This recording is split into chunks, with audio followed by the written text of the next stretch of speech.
Bismillahirrahmanirrahim. Alhamdulillahilladzi arsala rasulahu bil huda wa dinil haqq liyudhhirahu 'ala ad-din kullihi walau karihal kafirun.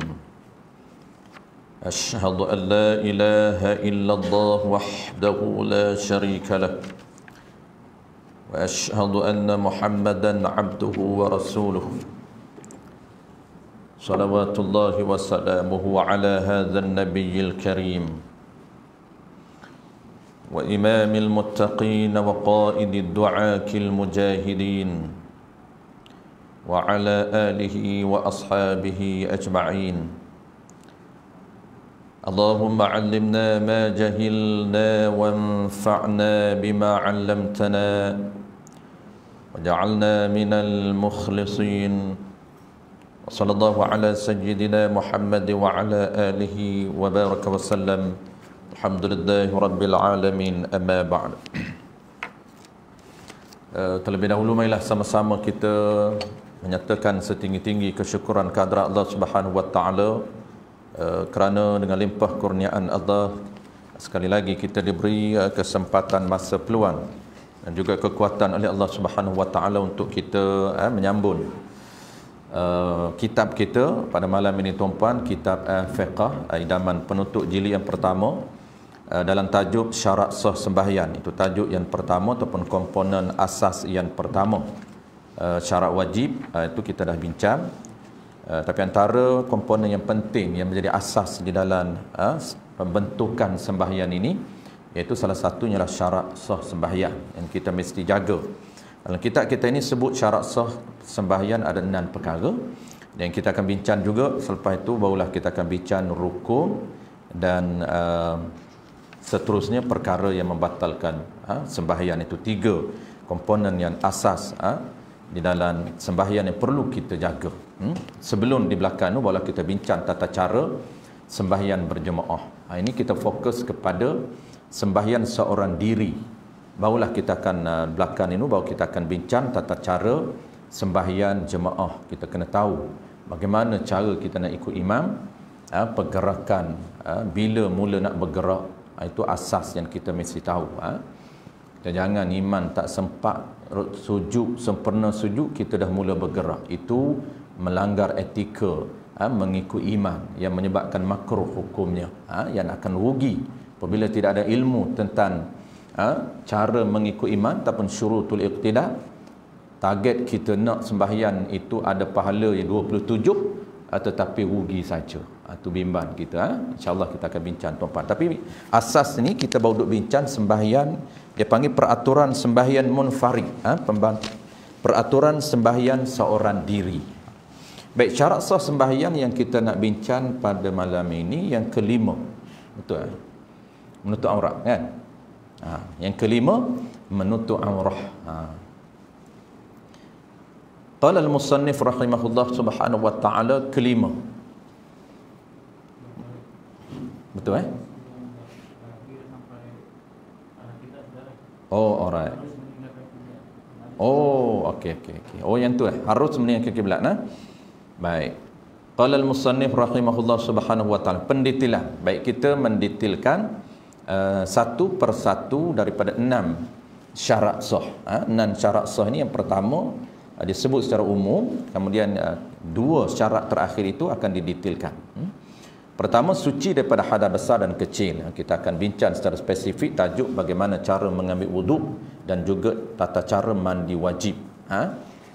Itu pertama, suci daripada hadas besar dan hadas kecil, iaitu mesti tahu tata cara mandi wajib dan juga tahu tata cara mengambil wuduk, supaya sembahyang kita sah ataupun diterima oleh Allah Subhanahu Wa Taala. Kalau selek di cara mengambil wudu, maka sembahyang kita tidak diterima. Dan bahasa akademik dia panggil sembahyang tidak sah. Walaupun kita sembahyang berpuluh tahun, tapi perbuatan sembahyang itu tidak sah. Kenapa? Tidak mengikut salah satu daripada piayawan, iaitu mesti bersih badan kita ataupun suci badan kita daripada hadas kecil. Cara nak angkat hadas kecil, ambil wudu. Tu kena tahu tata cara mengambil wudu. Yang kedua, suci daripada najis. Ini juga kita dah bincang secara detail. Pembahagian najis yang tidak dimaaf ada 4. Suci daripada najis yang tidak dimaaf pada badan, pakaian dan juga tempat sembahyang. 3 tempat ini kita perlu jaga daripada najis yang tidak dimaaf dalam sembahyang. Walaupun najis tapi dimaaf, okey. Tapi kita nak kena jaga najis yang tidak dimaaf di dalam sembahyang. Baik, itu dah settle kita bincang. Yang ketiga, masuk waktu. Juga kita bincang ada 4. Ada 3 standard ataupun martabat masuk waktu. Dan yang keempat, malam ni dia nak detailkan yang keempat, dan yang kelima dia nak detailkan. Yang keempatnya ialah menghadap kiblat, iaitu sekalian dada kita mesti kita hadap kiblat, iaitu yang kata kiblat itu Kaabah. Kiblat ini arah apa? Arah Kaabah ataupun dinamakan Baitullahil Haram. Di mana? Di Mekah. Itu kiblat. Kiblat ni dipanggil arah. Arah mana? Arah Kaabah ataupun arah Baitullah. Jadi 2 nama. Ada nama Kaabah dan juga ada nama Baitullah. Sama, benda yang sama. Kiblat tu dia panggil arah. Menghadap kiblat. Mana kiblat tu? Menghadap arah. Arah mana? Arah kedudukan Kaabah ataupun Baitullah. Yang kelima, menutup aurah ataupun warna aurah. Itu kita akan detailkan 2 benda ini dalam kitab ini. Yang kata aurah, bagaimana tata cara tutup aurah, dan juga menghadap kiblat. Baik, pendetailan di bawah tu harus meninggalkan kiblat. Ni nak bincang isu. Isu dia harus meninggalkan kiblat. Sama ada sembahyang fardu atau sembahyang sunat. Harus tu ketika sembahyang yang tu sifat sembahyang. Sembahyang yang macam mana? Yang dinamakan sembahyang itu syiddatul khauf. Baik. Sebelum ni tuan-puan, sebelum kita bincang isu ni, kita kena tahu dulu secara umumnya ataupun secara kesimpulannya, menghadap kiblat ini wajib menghadap sekalian dada, bukan sebahagian. Sekalian dada kita wajib kita menghadap arah kiblat. Maksud apa arah kiblat? Iaitu arah ataupun kedudukan diri Kaabah. Diri Kaabah ataupun diri Baitullah. Mesti sekalian dada kita menghadap ataupun kena kepada kedudukan diri Kaabah yang 4 segi itu. Itu qaul yang muktamad. Jadi cara nak tahu Kaabah, itu kita dah bincang sebelum daripada ni ada 3 martabat ataupun ada 4 detailnya. Ada 4 martabat detail. Kalau asas ada 2. Kalau detailnya dia akan jadi 4 dah. Kita dah bincang sebelum daripada ni. Itu bagaimana cara untuk kita tahu Kaabah. Kalau peringkat pertama tahu itu peringkat yakin dengan tengok. Bagi orang yang berada berhampiran dengan Kaabah, wajib dia melihat Kaabah sebelum dia takbir. Sembahyang di Mekah, Kaabah depan dia, walaupun duduk di hotel, kena tengok dulu kedudukan Kaabah. Tak boleh dia nak mengambil level standard yang kedua, standard zone. Yang asasnya ada 2 lah, kalau detail 4. Jadi itu cara nak tahu Kaabah. Tapi kita nak bincang malam ni bukan cara, sebab cara kita dah bincang. Malam ni kita nak bincang isu saja. Tapi sebelum kita nak bincang isu, kita tahu dulu secara umumnya menghadap Kaabah ini, maksud apa hadap Kaabah? Hadap sekalian dada kita ini ke kedudukan ataupun ke arah Baitullahil Haram ataupun dipanggil Kaabah. 4 segi itu. Itu qaul yang muktamad. Tak boleh hadap sekalian dada. Contoh kita punya kiblat belah ni tuan-tuan, ataupun belah saya ni. Contoh belah ni lah. Mesti dada kita ini jangan berpaling sedikit pun arah lain. Mesti sekalian dada ke arah kiblat. Walaupun sebahagian dada dia menghadap ke arah lain, tak sempurna ke arah kiblat, maka sembahyang tidak sah. Contoh sebagaimana kita sebut sebelum daripada ni, ketika dia bagi salat yang pertama sebelum solat, Tak habis lagi solat, kerana habis solat itu kum salam yang pertama, bukan kum salam yang kedua. Assalamualaikum.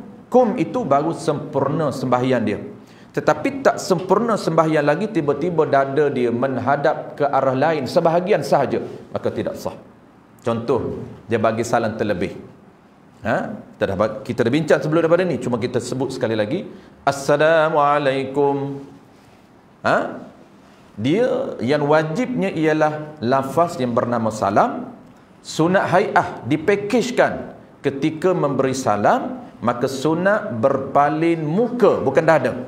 Sunat berpaling muka ke kanan dan sunat berpaling muka ke kiri. Itu sunat hai'ah. Kadang-kadang setengah orang dia nak buat sunat terlebih sehingga membatalkan sembahyang dia. Kenapa? Kerana terlebih dia corner tuan-puan, bukan muka dengan dada-dada, dia paling ke arah kanan. Terlebih. Sepatutnya muka sahaja. Dan ada teknik dia, bagaimana cara mengikut mazhab al-Imam Syafi'i, yang disunatkan untuk mendapat pahala sunat, sekurang-kurang kita berpaling qadar mana, tak perlu lebih, qadar kita paling kepada kanan, orang sebelah kiri kita nampak pipi kita. Assalamualaikum warahmatullahi, tak perlu lebih. Itu sahaja untuk dapat pahala sunat. Dah dapat pahala sunat, tak perlu terlebih sehingga mata kita menghadap arah kanan, tak perlu. Yang hadapnya ialah muka sahaja, bukan dada. Assalamualaikum warahmatullahi. Dia ada dua sunat di sini tuan-tuan. Nanti kita akan bincang tajuk spesifik. Tajuk spesifik dia ialah memberi salam. Dan dipakejkan ketika memberi salam sunat berpaling muka. Maka berpaling muka ini, satunya sunat berpaling muka, yang keduanya tata cara bergerak ataupun berpaling muka dengan suara ucapan salam. Bila nak ucap salam, bila nak mula bergerak. Ini sunat yang kedua. Sunat pertama berpaling. Sunat yang kedua pula, bila nak ucap yang wajib dengan pergerakan itu. Ada dua benda di situ. Satunya sunat berpaling, yang kedua bila nak mula bergerak dengan nak ambil kira ucapan salam. Di sini ada dua qaul tuan-tuan. Yang pertama, kita cerita secara langsung dulu sebelum nanti akan masuk tajuk. Jadi kita settlekan satu dulu. Satu apa dia? Pergerakan dulu. Jadi pergerakan yang sebenar tuan-tuan, hanya bergerak belah kanan yang sunat ini, sekurang-kurang orang belah kiri kita nampak. Cukup sunat. Tak perlu dada. Yang kata membatalkan sembahyang, pergerakan sebahagian dada dia berubah position daripada kiblat kepada kanan. Contoh, Assalamualaikum warahmatullahi. Dada dia sebahagian ke kanan, sebahagian masih lagi kiri, maka tidak sah. Ini disebut di dalam kitab Sulamus Sibyan jilid yang pertama. Dan Sulamus Sibyan ini dia naqal daripada kitab I'anatut Talibin jilid yang pertama. Iaitu berpaling dada daripada arah kiblat, maka batal sembahyang. Itu syarat sah. Jadi tak perlu dada, hanya muka sahaja. Assalamualaikum. Assalamualaikum warahmatullahi. Baik, settle. Tambahan sunatnya tuan-tuan, apa yang sunat, bagaimana pergerakan ucapan mula nak bergerak, bila mula nak bergerak dan bila mula nak ucap. Baik. Yang pertama tuan-tuan, dia mula ucapan dulu, baru mula bergerak. Tapi kita ambil yang pertama, yang ni dulu. Dia ada dua qaul. Dua-dua sama, kita boleh guna. Kita ambil yang serentak dulu. Yang pertama tuan-tuan, kita serentak di antara A dengan pergerakan. Assalamualaikum warahmatullahi. Kum berhenti. Sebab itu yang wajib. Warahmatullahi sunat. Tengok, saya ulang sekali tu, demo. Assalamualaikum warahmatullahi. Okey, settle. Kemudian kedudukan muka kembali balik ke tengah. Jangan A untuk ke kanan di mula sebelah kanan. Itu tak sunat. Nampak simple, tapi tuan-puan, kalau dia tak cakna, menyebabkan pahala sunat tak dapat. Ini kita penting tuan-puan, fiqh, ilmu fiqh sangat penting untuk pastikan dapat ataupun tidak pahala sunat. Walaupun kata buat macam mana pun sunat, ya, tapi nak menentukan pahala sunat dapat, mesti follow tata cara. Setengah kita kan, kita tak apalah macam mana pun sunat bukan wajib. Ya, tapi nak dapat sunat mesti follow ataupun ikut tata cara yang ditetapkan. Ada setengah orang dia macam ni tuan-tuan.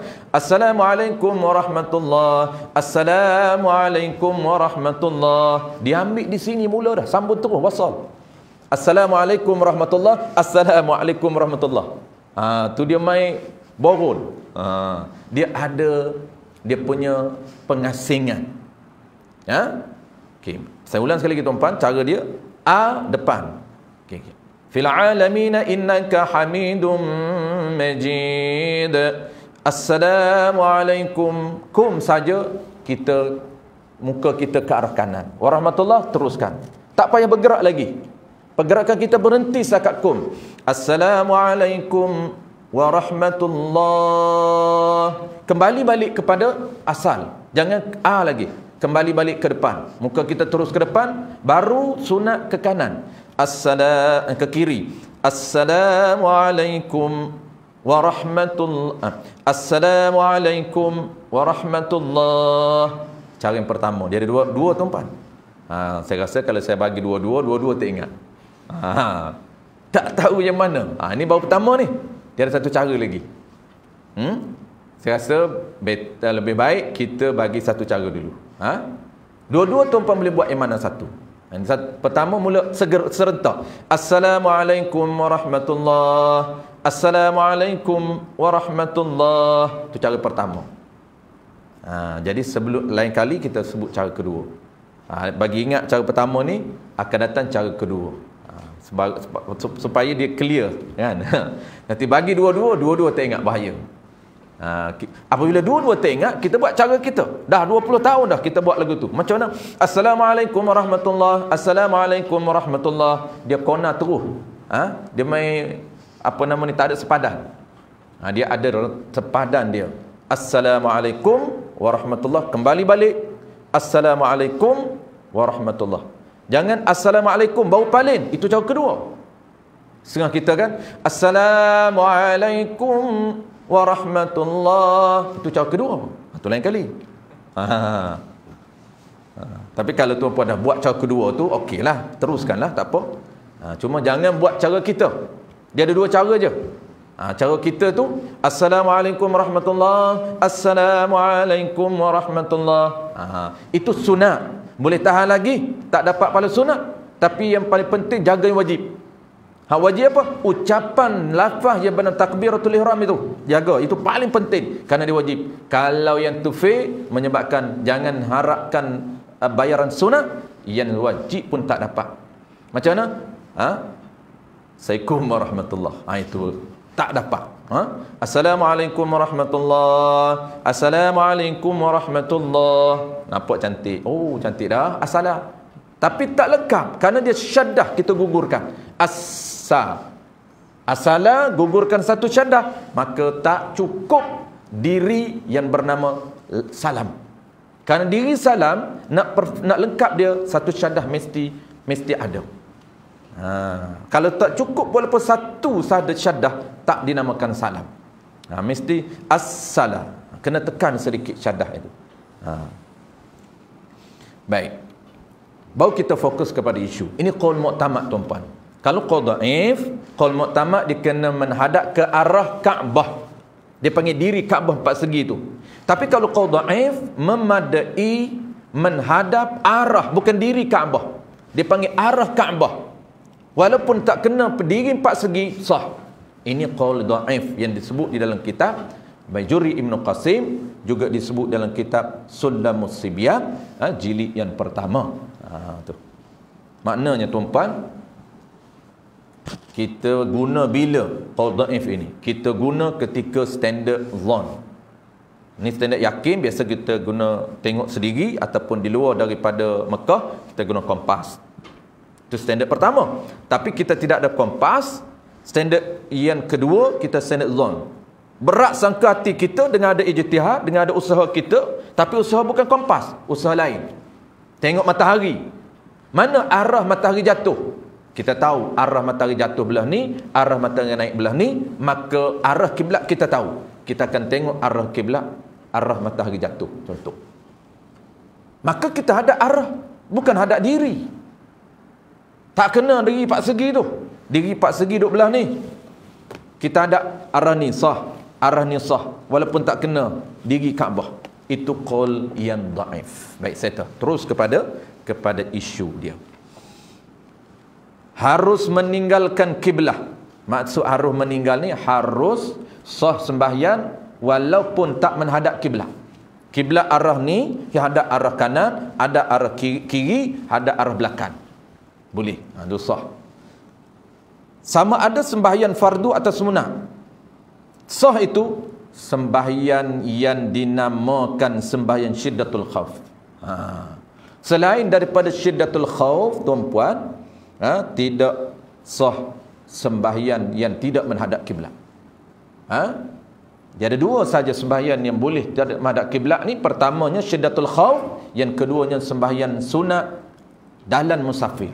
Dia akan sebut juga bawah. Jadi ada 2 pengecualian sahaja sembahyang yang boleh tak hadap kiblat, hadap arah mana pun, iaitu bagi 2 kategori sembahyang. Pertamanya sembahyang syiddatul khauf, yang keduanya sembahyang orang dalam musafir. Bukan sembahyang sunat musafir, lain. Itu kedua kita akan bincang, perenggan yang terakhir. Baik, sembahyang syiddatul khauf ni tuan-puan, ada 2 pula. Yang kita nak sebut nombor 2. Yang pertamanya ialah disebut dalam kitab kita ini. Mana dia? Dinamakan sembahyang syiddatul khauf, iaitu sembahyang yang sangat takut ketika keadaan ketakutan, iaitu sembahyang di dalam peran. Peran yang mana? Yang diharuskan, seperti berperan dengan orang kafir, ataupun berperan dengan puak yang adil, dengan puak yang penderhaka, yang burah. Orang ini diharuskan menghadap ke mana-mana sahaja dengan tiada wajib qada atasnya, atas sembahyang. Ketika dia peran, dia sembahyang mengikut tata cara syiddatul khauf. Ada beberapa cara yang disebut di dalam kitab Bajuri Ibn Qasir. Banyak cara tu panan, 3-4 cara. Bukan satu cara saja. Baik, yang ni dia dah masyhur. Yang kita nak sebutnya tuan-tuan, syiddatul khauf yang kedua. Yang ni dah popular. Yang kedua tu kadang-kadang kita tak berapa perasan. Yang kedua ni disebut di dalam kitab I'anatul Talibin. Juga disebut di dalam kitab specialnya kitab Sulamus Sibiyah. Sebab Sulamus Sibiyah ni dia adaptasi daripada kitab rujukan kitab I'anatul Talibin, kitab besar. Sebab tu isu dalam kitab Sulamus Sibiyah sangat menarik dan sangat praktikal. Kerana rujukan dia kitab-kitab yang besar lagi muktabar. Syiddatul khauf yang kedua tuan-tuan. Apa dia syiddatul khauf yang kedua? Iaitu sembahyang dalam keadaan ketakutan. Takut apa dia? Takut ancaman diri dan harta. Ni. Dia panggil sembahyang di luar daripada perang. Syiddatul khauf ada 2. Pertama syiddatul khauf dalam perang. Syiddatul khauf ni orang yang berada dalam keadaan ketakutan. Takut daripada apa? Takut ancaman nyawa dia, musuh serang dia, tapi dia kena solat. Itu dia panggil syiddatul khauf dalam perang. Yang kedua syiddatul khauf di luar perang. Ini yang kita nak sebut, di luar daripada peperangan. Apa maksud syiddatul khauf di luar daripada peperangan? Iaitu sembahyang dalam keadaan takut ancaman diri dan harta. Ancaman diri dia, bahaya diri dia. Dia boleh bergerak untuk menyelamatkan diri dia. Dan dia boleh bergerak di dalam sembahyang walaupun tidak menghadap kiblat untuk menyelamatkan harta benda dia. Ni dia panggil, kenapa boleh bergerak? Kerana termasuk sembahyang syiddatul khauf. Mana contoh yang disebut di dalam kitab Sulamus Sibiyah? Contoh dia tuan disebut juga dalam kitab I'anatul Talibin. Tuan guru ni dia record defer daripada kitab I'anatul Talibin.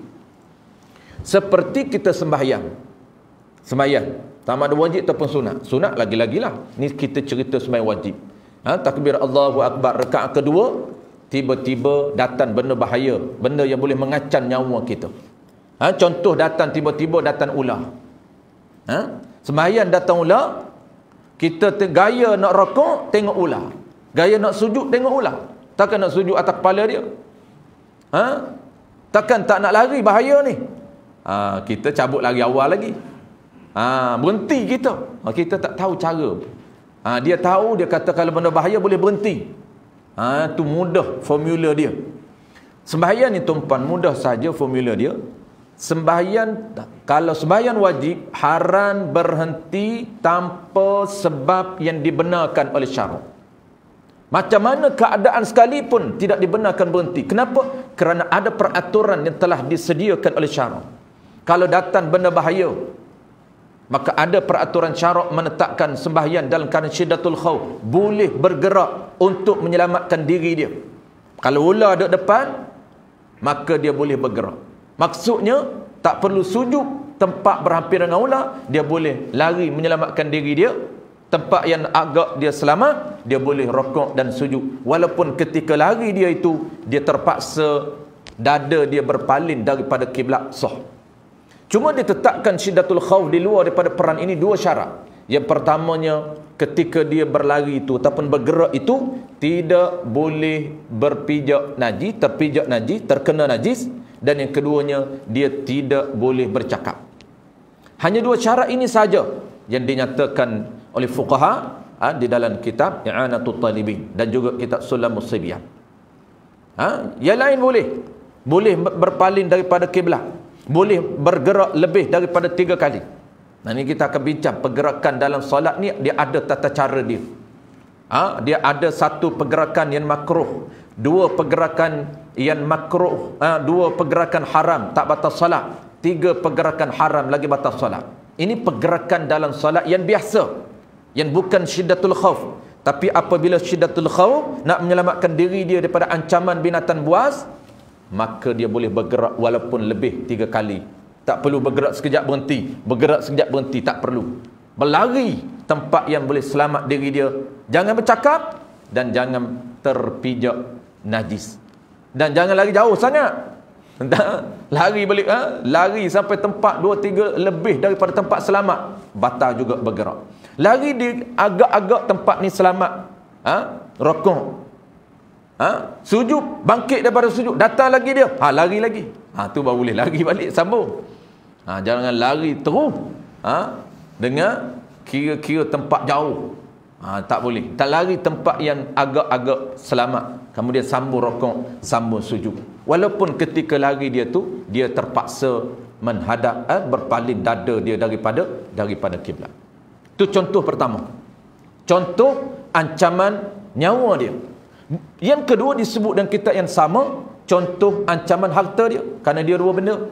Syiddatul khauf ni sembahyang dalam keadaan ancaman ataupun keadaan ketakutan daripada apa dia? Ancaman harta dan juga ancaman nyawa. Mana contoh ancaman harta dia? Dia sembahyang tuan-tuan tepi jalan, contoh saja. Dalam kitab Sulam Sibyan sebut sembahyang, letak harta dia depan, letak beg duit depan, letak handset depan, takbir Allahu Akbar. Kemudian rakaat pertama, lagi rakaat kedua, datang pencuri, datang penyamuk, dia ambil duit kita, dia ambil beg duit kita, dia ambil handset kita. Walaupun beg duit tu duit ada RM1 pun tak apa. Islam dia tak kira angka, tapi dia kira nilai. Yang kata kalau setakat RM1 tu tak payah kejarlah dalam semaya ni, tak payah bergeraklah dalam semaya ni, boleh. Nak cerita harus tak bergerak pun tak apalah, biar bagi kat pencuri tu tak apalah, bagilah aku sedekah saja pencuri, aku nak siapkan solat. Itu tak ada masalah apa. Dan kita nak teruskan, nak cerita ni boleh ke tidak kalau kita nak bergerak. Jangan berhenti, haram berhenti. Kenapa? Kerana ada prosedur yang telah ditetapkan, boleh bergerak. Apabila pencuri datang samun harta dia, maka dia boleh bergerak kejar pencuri itu. Ni pelik ni. Boleh tengok dalam kitab Sulamus Sibyan jilid pertama, dan juga kitab I'anatul Talibin Hasyiah. Di tengah-tengah itu dalam Hasyiah dia cerita boleh kejar, siap boleh bergeluk. Sekali lagi, dalam kitab Sulam sebut siap boleh bertumbuk lagi. Tapi jangan bercakap sudah. Mana bertumbuk, nak ambil harta kita terpaksa bertumbuk. Boleh bertumbuk tengah solat, mau tumbuk, Allahu Akbar, rukuk. Bangkit rukuk, kejar balik. Kejar balik, berhenti sujud, kejar balik. Apa nama ni, dalam kitab Sulam Muslimin sebut kalau bertumbuk darah, keluar darah, tak batal. Tu punya detailnya hukum yang telah dijelaskan oleh fuqaha. Tapi hari ni orang mudah, orang tak ikut dah. Orang berhenti terus.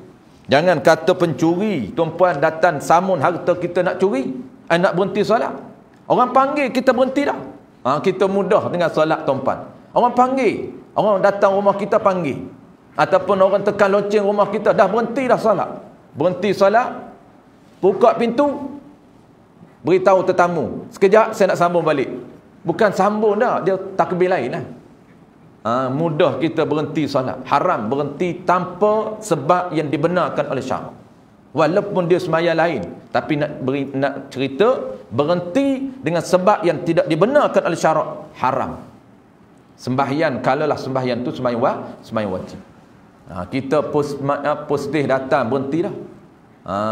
Takut apa? Takut barang ni tak dapat barang, kena pergi cari, kena pergi tuntut di Korea, tempat Korea tu. Dia kata baik aku berhenti.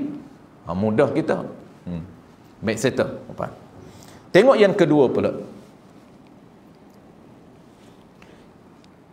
Pengecualian ni ada dua, tuan-tuan. Yang pertama, syiddatul khauf, boleh tidak menghadap kiblat. Yang keduanya ialah sembahyang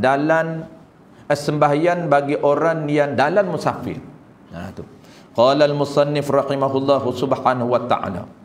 Dan harus juga, yang ni boleh juga, boleh tidak menghadap kiblat. Yang ni sah, mana harus ni sah sembahyang tidak menghadap arah kiblat. Bagi orang yang mana pada sembahyang sunat dalam perjalanan. Bukan, ni ada dua ni tuan-tuan, ada orang keliru. Sembahyang sunat dalam perjalanan, dia ingatnya ialah sembahyang sunat musafir. Ini sembahyang sunat dalam musafir lain, sembahyang sunat musafir lain. Nampak sama tapi tak serupa. Ni saya ulang sekali lagi tuan-tuan. Sembahyang sunat musafir lain, itu diri sembahyang. Ada satu lagi kategori sembahyang sunat dalam musafir.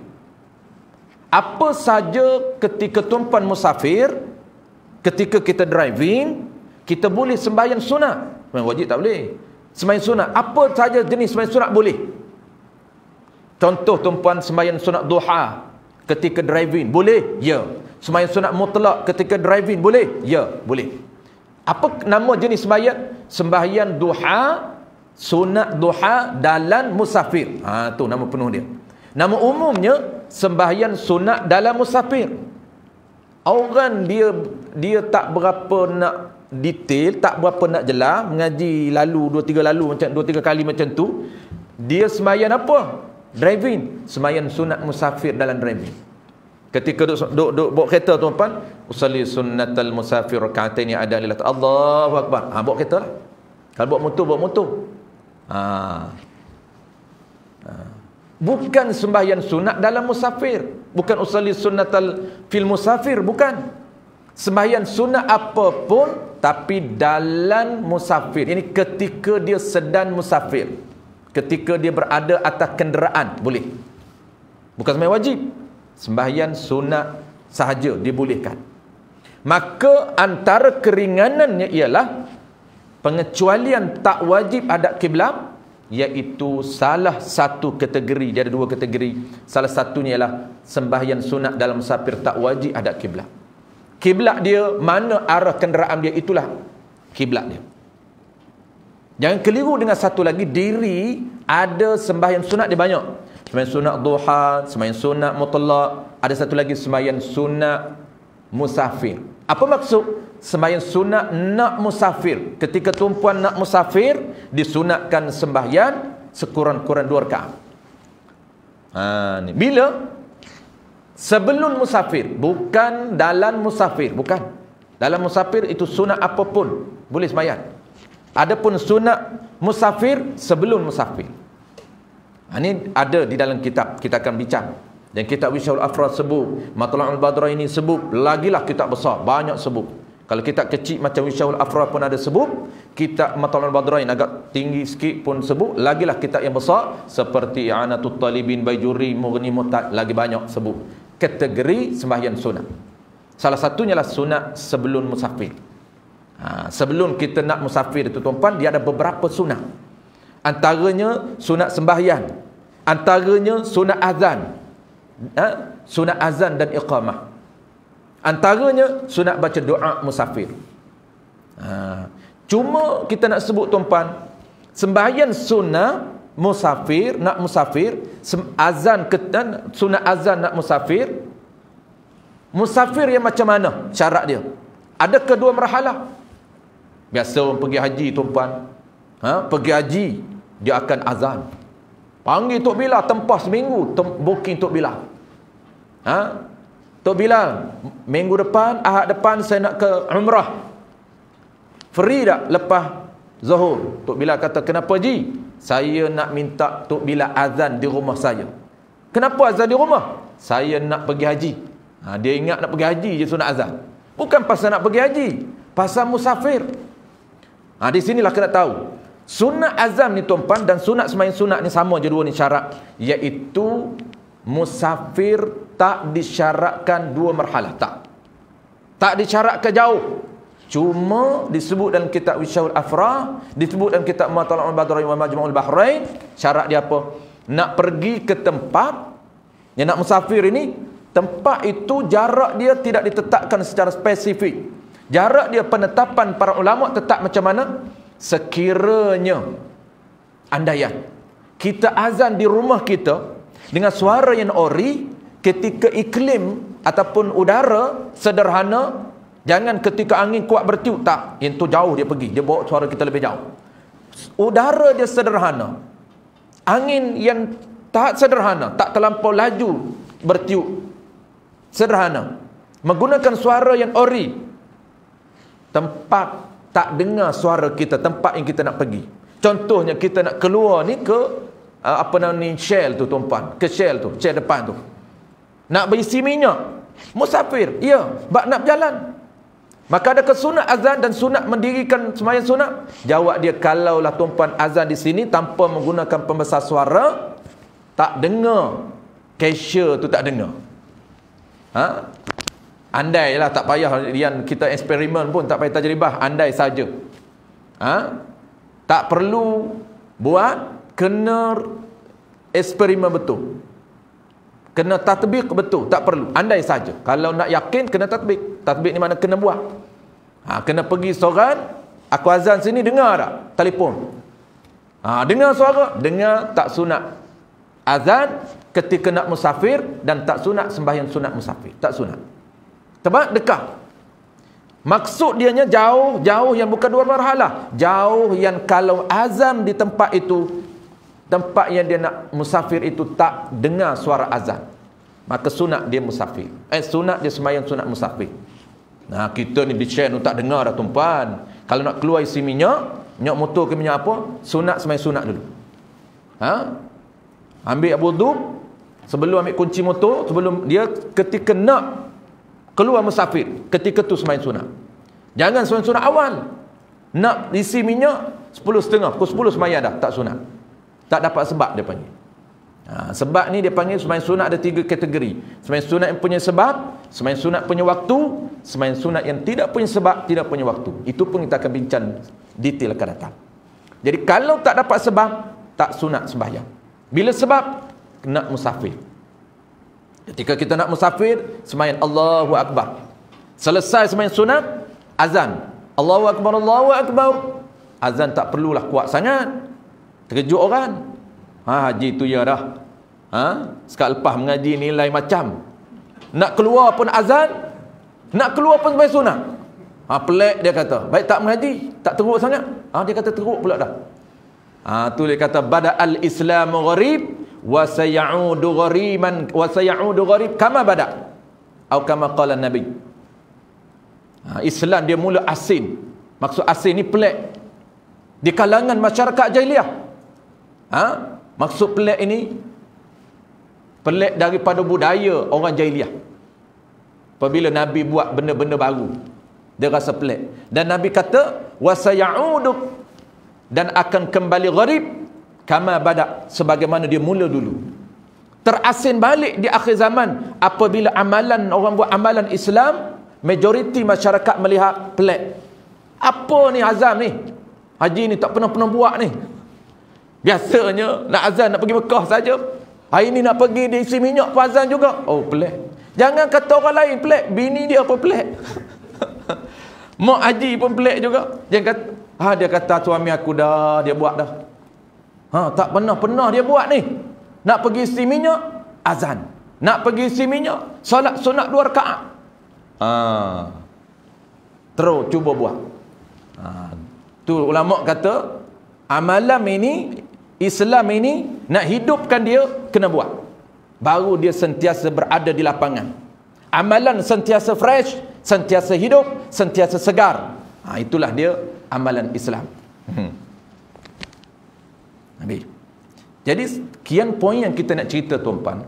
Kita dah tahu sebab untuk kita nak keluar rumah kita sembahyang sunat. Itu bukan, itu sunat musafir. Yang kita nak bincang apa? Yang kita nak bincang sunat dalam musafir. Contoh tuan-puan. Contoh hari kita ni orang yang biasa jaga amalan sembahyang sunat duha. Walaupun 2 rakaat tak pernah tinggal, 20 tahun dah tak pernah tinggal. Melainkan kita terlupa ataupun orang panggil ada kerja yang tak sempat nak elok, paksa tinggal. Ini dia panggil habit dah. Maka kita apabila kita keluar rumah awal, tak masuk lagi waktu sunat duha, kalau dah masuk kita solat di rumah. Tapi ketika kita musafir tak masuk sunat duha. Dalam musafir masuk sunat duha, maka kita duduk tengah driving, tengah bawa kenderaan ataupun tengah datang kenderaan, kita boleh sembahyang. Sembahyang dalam atas kenderaan, sembahyang dalam musafir. Maka tata cara dia tuan-puan, tak wajib hadap kiblat.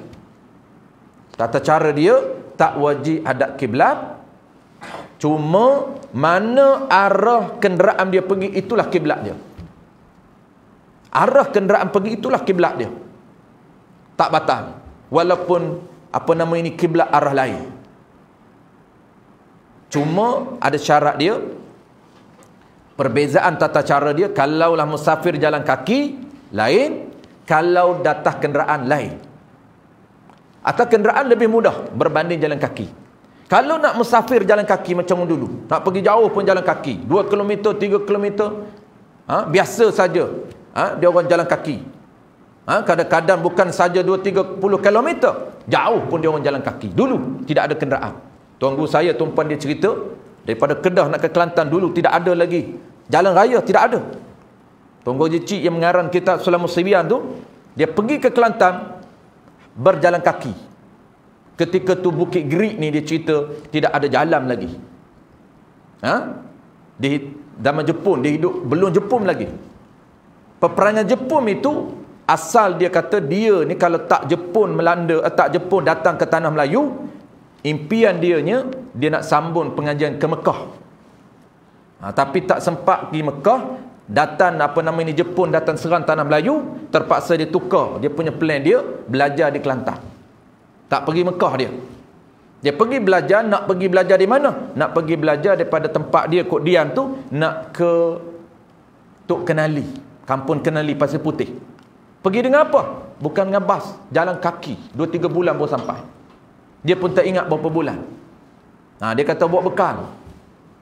Bawa bekal macam cerita Piramli. Dia galah dengan kain, masuk beras, semua ada. Bekal-bekal. Duit 2-30 ringgit saja. Galah jalan kaki, masuk ke Bukit Gerik, sungai, terpaksa lintas sungai, tumpan orang di sungai perahu, pakai perahu. Dan dia kata dalam hutan tu pula jumpa dengan penyamun, tak payah ceritalah. Dengan penyamun, terpaksa dia orang pendekar. Dia kata terpaksa letak barang, kena lawan dulu. Lawan penyamun dulu. Dia orang pendekar. Dia belajar silat. Kalau kita lari, cabut lari, dia tak lari. Ni tuan guru dulu ni orang hebat. Dia ada ilmu seni pertahankan diri. Bukan dua dalam saja ilmu dia kemah. Seni pertahankan diri pun dia kuat. Tak lari.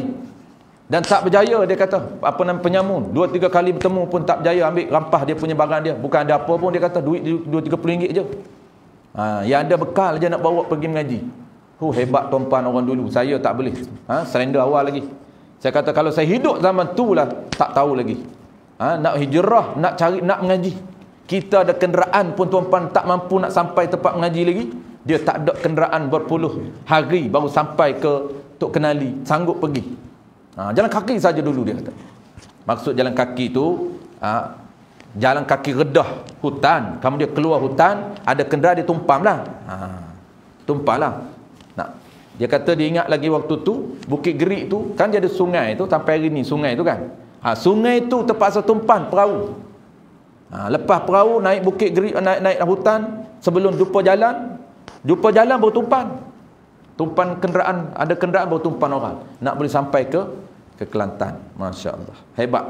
Patutlah ilmu dia sakan tuan-tuan, berkat kehidupan dia berkat kerana usaha dia hebat. Kita ni menumpan keberkatan dia sampai juga kepada kita ilmu dia. Karangan Sulamus Sibian tutupan ilmu dia belajar daripada Tok Kenali, dan dia pula sambung. Tok Kenali dia duduk tak lama, 5 tahun saja. Masa tu Tok Kenali muda. Tok Kenali baru balik daripada Mekah waktu tu. Dia muda lagi. Dia kata, tanya Tok Guru umur berapa? Masa tu dia kata umur 15. Tapi tak apa, tepat lah. Yang saya ingat dia kata umur 15. Belas-belasan tahun begitu saja. Tok Kenali 40. Lebih kurang lah. Waktu tu Tok Kenali baru balik. Tok Kenali itu satu batch belajar di Mekah. Satu batch dengan Syekh Abdullah Fahim. Yang boleh pergi ni, Tuan Guru Jecik ni, dia boleh pergi kerana Syekh Abdullah Fahim ni lah minta supaya Han pergi belajar dengan kawan aku, Mak Hassan ni, apa nama ni, Mak Yusuf ni, Tok Kenali, Mak Yusuf nama dia. Hampir belajar dengan Mak Yusuf baru balik di Mekah, dia alim. Dan kata Syekh Abdullah Fahim juga ketika tu, dia kata di Kelantan sangat hebat. Orang berjihad, berperan, ramai orang yang perang dan mati di Kelantan. Dia tak faham apa dulu ketika tu. Bahasa-bahasa Tuan Guru ni tak faham, dia pergi je. Dia pergi sana tak ada peperangan pun di Kelantan. Rupanya bahasa Tok Syekh ni ada 2. Satu bahasa fiqh, sopi mengaji. Yang keduanya adalah bahasa tasawuf. Maksud berperang itu, ramai orang-orang wali di sana yang sentiasa lawan nafsu dia, berperang dengan nafsu dia setiap hari untuk nak menang nafsu daripada untuk nak menang akal dia daripada nafsu dia. Lawan nafsu setiap hari. Nafsu nak ni dia lawan. Tu dipanggil orang yang sentiasa berperang dengan nafsu. Ada yang mati, ada yang hidup. Tu. Ada guru dia kata ramai orang yang mati di Kelantan. Maksud mati apa? Nafsu dia mati. Bukan mati nafsu mati pucuk. Kan, itu lain. Maksud mati ni dia boleh melawan nafsu dia, ikut akal dia, ikut apa kehendak dia. Nafsu tak akan kacau dia. Kita ni nafsu benar, nak baca Quran nafsu kata nanti dulu. Kita pun ikut. Nafsu kata nanti dulu. Pergi kedai dulu, balik bacalah. Kita nak semayang sunat di surau, nafsu kata semayang di rumah. Nak cepat ni, tak tahulah nak cepat apanya. Sampai di rumah tak semayang dah. Berjaya nafsu. Ada nafsu kecek kita, dia kata kamu jangan semayang di surau. Nak tunjuk, nanti orang kata nak tunjuk, nanti orang kata haji ni rajin semayang di surau. Semayang di rumah. Balik sampai di rumah tak semayang. Itu berjaya, kita nafsu yang berjaya. Kalau kita berjaya lawan nafsu, tu dia panggil orang yang nafsunya mati. Sikit lagi tuan-tuan, kita dah lewat. Aurah tu kita bincang bulan depan, insya-Allah bulan depan. Baik, settle. Jadi poin kita nak cerita tuan-tuan, tata cara sembahyang dalam musafir ketika atas kenderaan. Main jalan kaki dia mudah. Atas kenderaan ni, atas kenderaan dia lebih mudah. Atas kenderaan, sembahyang dia cara macam mana tuan-puan? Cara dia takbir macam biasa, Allahu Akbar. Contoh kita nak sembahyang sunat duha, usalli sunatal duha raka'ataini adaan lillahi ta'ala. Kita duduk tengah memandu ni, Allahu Akbar, sembahyang. Ada arah kiblat, tak perlu kita berhenti ada arah kiblat, tak perlu. Itu sembahyang jalan kaki lain. Kalau sembahyang atas kenderaan, mana kenderaan kita tuju, itulah kiblat kita. Tak perlu cari kiblat dulu, barulah bergerak, tak perlu. Takbir saja, Allahu Akbar. Rakaat dia lebih rendah. Sujud lebih rendah daripada rakaat. Rakaat isyarat rendah sikit, sujud lebih rendah daripada rakaat. Sujud atas steering lah. Tapi jangan sujud atas steering lah. Sujud atas steering sampai di batu dua. Jangan bimbang, jangan yang tu. Tak sampai tempat tuju. Jadi tak. Yang sembahyang sunat dalam musafir tak perlu, tak syarat 2 marhalah. Contoh kita nak keluar beli ikan, beli pasar, boleh ambil wuduk siap-siap. Kita dah biasa sembahyang sunat duha, sembahyang sunat atas kenderaan, ataupun dah sembahyang sunat ada di rumah, nak sembahyang sunat mutlak pula atas kenderaan. Ini ulama dulu, antara amalan ulama dulu ni, dia penuh masa dia dengan ibadat. Di rumah ada ibadat, atas kenderaan ibadat. Cuma syarat dia apabila atas kenderaan dia tak macam biasa juga, tak boleh cakap, tak boleh palin. Pergerakan dia hanya bergerak memandu. Tak boleh bergerak selain daripada memandu. Itu dikira batal sembahyang. Bercakap tak boleh, bergerak tengok orang tak boleh, ataupun 2 kali lah, maksud setakat sekali tu okey lah, sama jugalah formula dia. Cuma nak cerita pergerakan yang boleh ialah pergerakan ketika kita atas kenderaan saja. Terpaksa kita pegang steering lah, sebab itu pergerakan kita boleh bergerak lebih daripada 3 kali boleh, dan tidak menghadap kiblat pun boleh. Rakaat isyarat lebih tunduk, sujud lebih rendah daripada sujud. Itu saja. Dia panggil sembahyang sunat dalam kenderaan. Ini dia dah sebut. Harus juga meninggalkan menghadap kiblat pada sembahyang sunat dalam perjalanan. Perjalanan yang mana? Yang harus meskipun tidak jauh. Walaupun tak jauh, boleh. Yakni tak jauh tu tidak sampai 1 marhalah, bukan 2, 1 pun tak sampai. Tetapi kenalah ia menghadap ke mana tempat dia hendak pergi. Dia menghadap ke tempat dia nak pergi. Arah kenderaan dia nak tuju ke arah mana, hadap ke arah itu. Jangan dia nak pergi ke arah barat, tiba-tiba dia hadap ke arah timur kenderaan dia, tak boleh. Tu. Tetapi kenalah, yang wajiblah ia menghadap ke mana tempat dia hendak pergi. Tidak harus berpaling ke lain, melainkan kepada kiblat. Tak boleh dia menghadap ke arah lain, dia hanya boleh dibenarkan menghadap ke arah kenderaan dia, tempat yang dia nak pergi saja. Ini atas kenderaan. Kalau di dalam ketika berjalan, dia agak ketat lagi daripada atas kenderaan. Kalau berjalan kaki, dia ketat sedikit. Berjalan kaki ni, dia nak syarat dia ada 3 syarat. Pertama dia, ketika mana nak takbir, wajib cari kiblat dulu, baru dia boleh berjalan. Contoh dia nak sembahyang, ketika dia berjalan nak ke mana saja, tak apa, asalkan syarat dia nak pergi itu tempat yang azan tak dengar, maka dia boleh. Tapi mestilah dia takbir itu menghadap ke arah kiblat. Dia kena tahu. Contoh dia keluar saja rumah, mana ada kiblat dia tahu, ni kiblat, takbir Allahu Akbar. Kemudian dia berjalan. Syarat yang kedua, ketika nak rakaat, wajib berhenti. Nak rakaat tak boleh rakaat sambil isyarat, tak boleh. Kena real, rakaat betul. Berhenti dulu, mana kiblat, kalau dia tahu, kalau tak tahu tak apa. Tak wajib hadap kiblat. Yang wajib hadap ketika nak takbir saja. Kemudian nak rakaat arah mana dia berjalan. Cuma kena berhenti, tak boleh isyarat sambil-sambil berjalan, isyarat tak dibenarkan. Kena berhenti rakaat. Dan yang ketiganya, kena berhenti sujud. Sujud atas tanah ataupun atas tempat sujud yang suci, maksudnya yang tidak ada najis. Itu dia agak ketat sedikit.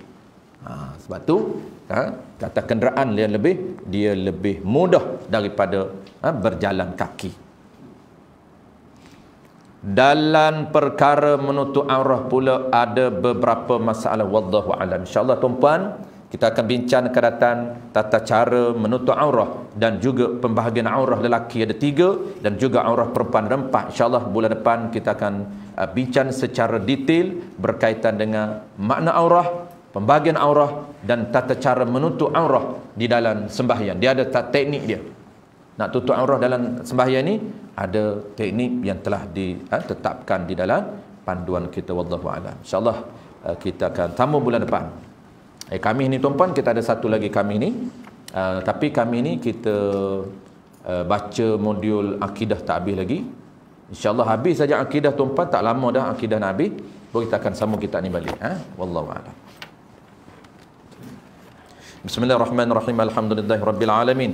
Wassalatu wassalamu ala asyrafil anbiya'i wal mursalin wa ala alihi wa ashabihi ajma'in. Allahumma faqihna fid din wa 'allimna at-ta'wil waj'alna minal ulama'il 'amilin waj'alna minal mukhlisin. Wa sallallahu ala sayyidina Muhammadin wa ala alihi wa baraka wa sallam walhamdulillahi rabbil alamin.